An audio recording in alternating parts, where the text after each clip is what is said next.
Relocating to a new city can feel like starting over, especially at the director level. In this video, I'll walk you through exactly how one of our clients landed a director level offer in under 90 days after relocating. No mass applying, no waiting on recruiters, just a smart, strategic approach that most professionals skip. If you don't know me, I'm Portia of Fly High Coaching, where we've helped thousands of executives and professionals soar to their full potential in their careers. This client didn't know a single person in their new city, and they still beat out internal candidates. They applied to less than 15 jobs total. And the biggest reason that this worked is that it didn't have anything to do with the typical things that you think are important for a job search. The first thing that we did is that we repositioned the client as a local director ready candidate, right? She was positioned as a leader. And I think this is really important to know because senior roles are not often filled by resumes. They are filled by perception. So we're going to call this client Tina. One of the things that Tina did is that she immediately reframed herself as being a part of the local market already. In doing this, we removed language from her resume that said relocating to or willing to relocate is another phrase I see on LinkedIn and on people's resumes. Instead, we repositioned her as if she was already in the new market. And in this case, Tina was already committed to moving to that area. So this wasn't a big issue for her. And what this does is this addressed this unspoken fear that a lot of employers have around someone relocating being a risky hire because they might change their mind. So instead, you want to eliminate that risk. Another thing that we did is that we made sure to position her with a director level narrative. That means that we didn't focus on task-based experience that she had. To do this, we shifted a lot of her positioning and languaging in her documents. We shifted it from statements like what I did to what I led, what I scaled, what I influenced. We also clarified the scope and scale at which she worked. So we talked about the actual metrics and numbers behind the budgets that she had impacted, the cross-functional leadership teams that she had been a part of, and talked about the enterprise impact that she'd had in the past. And so this helped to position Tina as a peer and not someone who's trying to step up to their next role. Also, we made sure that there was a consistency with her executive brand across her documents. This looks like her LinkedIn headline, her summary, and her resume all told the same leadership story. And we made sure that those documents were optimized for how hiring leaders actually scan profiles. And to do this, I know some of you are going to maybe hesitate when I say this, but a lot of it takes more than Chat GPT or whatever your favorite AI tool is to optimize your resume, especially at the director level, management level, and most definitely the executive level. Recruiters generally only give a resume a 5 to 10-second glance before they're putting it in the yes pile or the no pile. So you have to capture their attention quickly with the right formatting, the right keywords, the right content on the page. And AI has trouble doing that at the executive level right now. Some more structural things, we reduced her resume down from 4 pages to 2 succinct pages. Tina had done a lot. She was what I would call a multifaceted professional, which most of our clients are.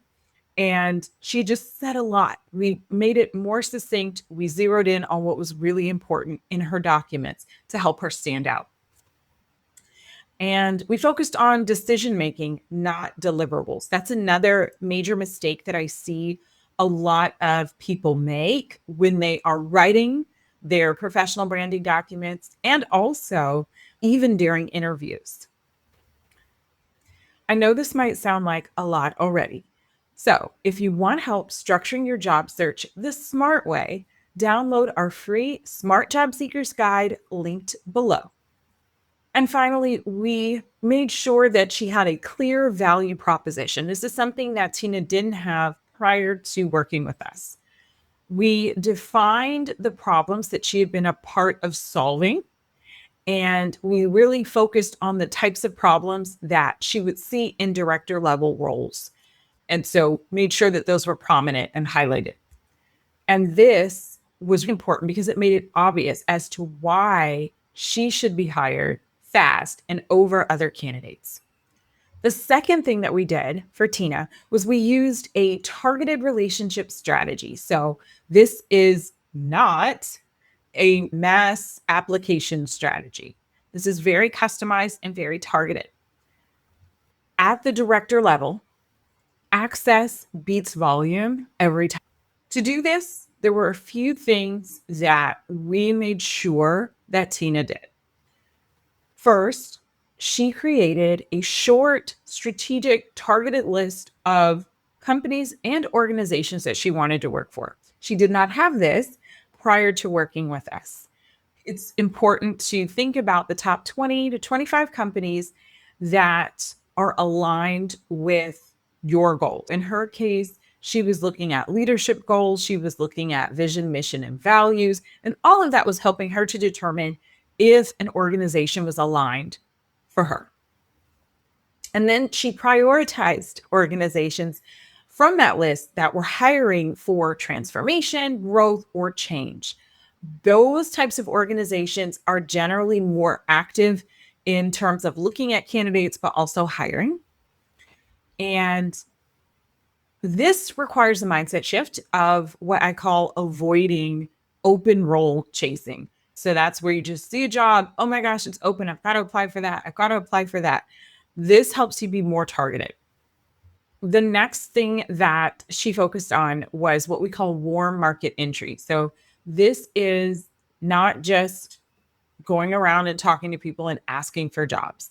Instead, it is having strategic conversations with people in the market or the industry that you're interested in. And you're not making job requests in these conversations. One way to think about them is informational interviews. And we have a podcast episode where we go deep into informational interviews. But that's a good way to think about these conversations. During these conversations, you want to focus on curiosity, insight, and market alignment. I tell people that they should do their research prior to these conversations so they have something to talk about. This isn't a time where you're just asking a bunch of questions and listening to what someone says and not really participating in the conversation. You want to be able to say, oh, yes, I saw that on your organization's last annual report that you're prioritizing X, Y, and Z. How's that going? For example, what this does is this helps to build credibility with people that you're networking with before, there's any conversation about a job.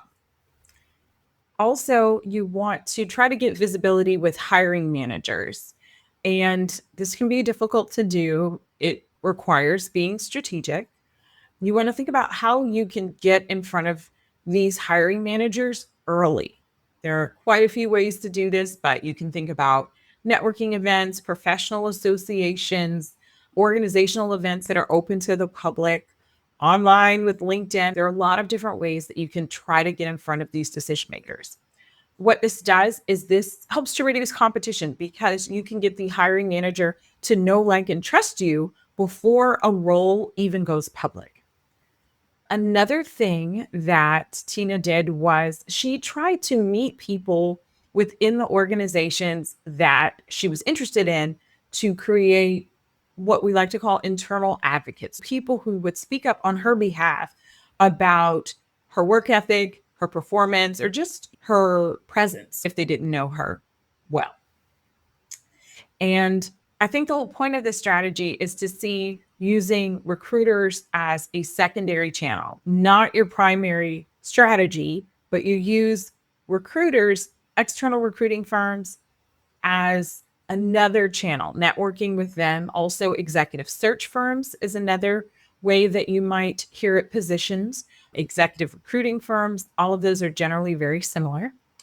And what this does is if you aren't so focused on recruiting firms, you can kind of control the narrative about yourself and why you're looking on the market instead of being in a more reactive mode. And the third thing that we did with Tina is we controlled the interview process.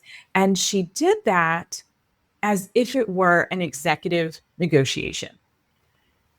Interviews are not auditions, they are strategic conversations.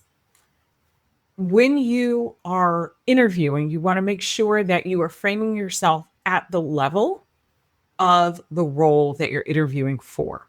This is really important. In her case, it was the director level, but it could also be flipped. If you're one of those people who've ever heard you're overqualified, that means you're framing yourself at a different level than the role. So that's something to think about before your interview. For her specifically, she led conversations towards business outcomes, achievements, special projects, programs that she had been a part of, and the highlights that she personally contributed to those efforts. And what this did was this addressed proactively the question that a lot of recruiters would have, which is, can they lead at this level, especially if someone has not had that job title on their resume before? And this demonstrated executive presence and confidence. Something else to think about is that she proactively addressed relocation and handled any of those objections. I mentioned before in her documents, we had positioned her as a local candidate already. And when she was interviewing, they could see that her last job was in another city and that she was new to this city. She framed her move as a strategic decision, not as though she was kind of desperate for a new job in a new city. And what this did was this removed any doubt around her commitment to the new city and also made sure that she appeared to be a stable hire for the role as well. And something else in the interview to really be mindful of is to make sure that you are specific in your messaging towards stakeholders. So you should customize your interview responses based on who you're interviewing with. We know most people are going to have multiple rounds of interviews.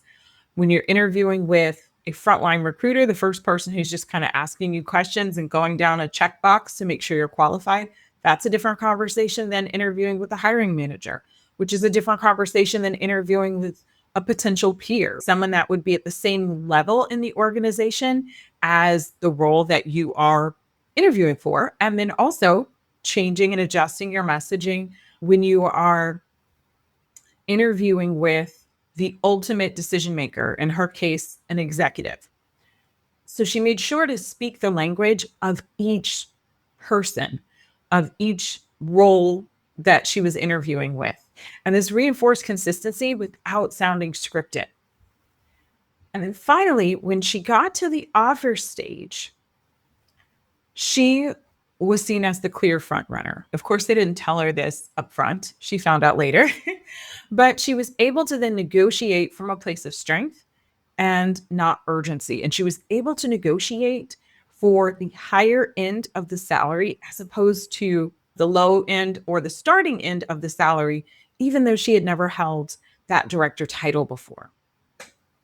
As a result, Tina landed a role within 90 days in a brand new city. So this was a huge accomplishment for her, and we were so excited to celebrate with her. What's important to remember as a quick recap here, Tina landed a director level role in under 90 days because we did 3 things differently. We repositioned her as a local director ready leader. She built targeted relationships instead of mass applying, And she treated interviews like executive negotiations. If you're relocating or trying to move up at the senior level, the strategy that got you here won't get you there. And that's a book title quote from one of my favorite books by Marshall Goldsmith. And this is exactly the type of work that we do every day at Fly High Coaching.